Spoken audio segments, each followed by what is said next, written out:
much would you pay for a ticket to Great Day Houston? At least 20 bucks. $25?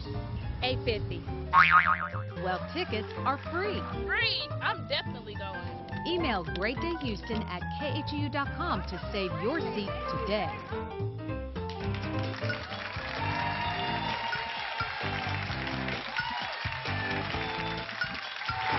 Welcome back, everybody. In America, there's a strong push to be above average. We want a bigger house, bigger car, smarter kids, and more money. But sometimes being below average is actually better. For instance, here's a look at the amount of saturated fat eaten by students in an average school year. This is the fat consumed by the entire school for 1 year. This is real fat, disgusting, slippery, saturated fat. That's from the show Food Nation, and we wonder why obesity rates have tripled among our children over the last few years. With a closer look at the amount of foods that the average American consumes, please welcome registered dietitian Carol Lapin. Hello, Carol. Hey. Okay. This really is a serious matter. We're hearing a lot of talk about it, but the numbers show us we're not doing a lot about it. Exactly. Well, the point is, when you talk about being average, I thought what I'd do is talk to you about what the average is. The USDA talks about sugar content, you know, in the diet. Right. Talks about fat in the diet, so I thought I'd take you through that, if that's okay. All right. So at this end, we're going to talk about sugar because we are consuming too much sugar. And the interesting thing about that is that sugar may even play a bigger role in cardiovascular disease. We know the role it plays in diabetes and cancer. The average male during the week has about this much sugar, which is almost 4 cups of sugar, okay? And within a month, Deborah, that amounts to 15 cups. Wow. Or 34,000 calories. In a month. In a month. And then, you know, 12 of these over the course of a year. Yeah.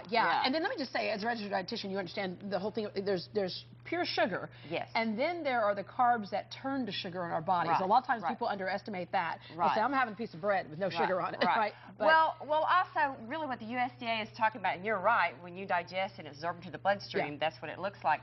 But we're talking about the added sugar, not the natural in fruit and that type of thing. Okay. And the same thing with the potato. You talk about that being a carbohydrate, which it is, you know.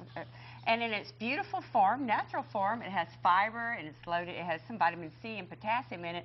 But then we fry it. Yes, ma'am, we do. And your audience was trying to eat my French fries. Yeah. So a lot of times it's not necessarily the food that's the issue, and certainly, you know, quantities with anything can be an issue, but not necessarily the food itself, it's what we do to it. Exactly. So we're looking at one of the #1 sources of trans fats in the United States is your French fries from fast food restaurants. So I was going to show that. And also, your fat, believe it or not, one of the largest calorie intakes that our children have, and adults too, is the pizza, the good old pizza. Of course, this one has some added things to it, your sausage and your pepperoni. So now we're talking, this happens to be a 6-pound pizza, around 10,000 calories. Right. Wow. But we're having, you know, about 22 pounds of it on the average a year. Most Americans, 90% of them have some pizza 22 each pounds. month. Of pizza with all the nice white flour and saturated fats with that. Wow. Okay. So with that said, this is what, and again, it's not that we can't have any of these things. Exactly. In moderation. Deborah. Instead, what our bulk of our diet should be things like you're going to show us right here. Yeah, exactly. So I know that you've probably had My Plate on your show, and that's what this is. Not only is My Plate a quarter, like for example fish here, half of it making up fruit and vegetables with some whole grain. This is quinoa. Your whole day should look like this. And then they have the 8-ounce glass of skim milk on the side. But look at some other things that we could do instead of maybe the pizza and French fries and chips and things like that. Exactly. So here's some nice hummus and vegetables. Of course, some yogurt. The Greek yogurt's very popular now with fruit.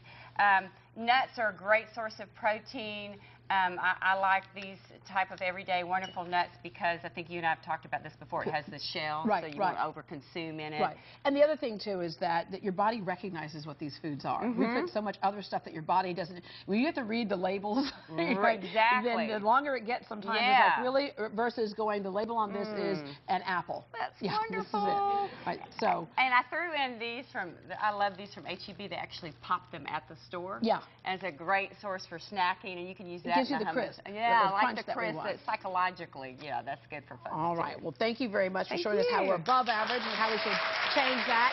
There are other averages that might surprise you. Did you know that the average teenager sends 3,000 text messages a month?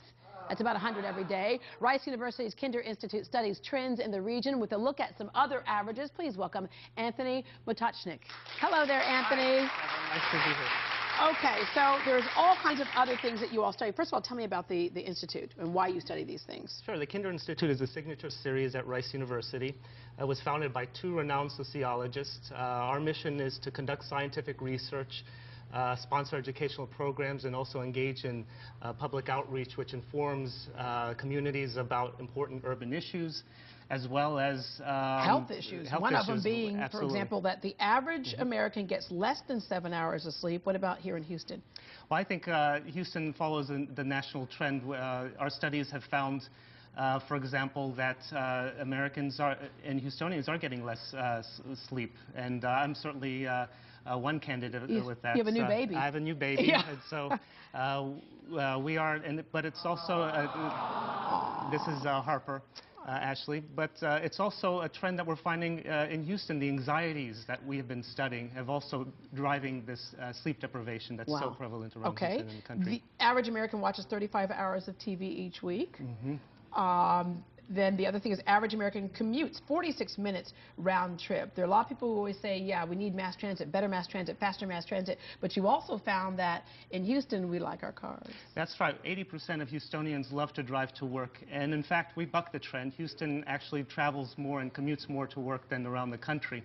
And that in some ways, that's we're spread out. We're a multi-centered city, and so we have to travel. But what we found what's very interesting is that people who live out in the suburbs are starting to think about moving back to the center. That's because they want to be closer to work, but also they want to enjoy the amenities of living in an urban environment. All right, well, interesting things. Thank you very much for telling us about that.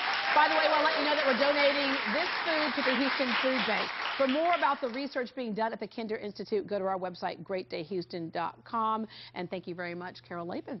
All right, up next, from the magic bullet to the Snuggie, have you ever seen an infomercial and thought, why didn't I think of that? When we come back, we'll meet one local woman who did think of that.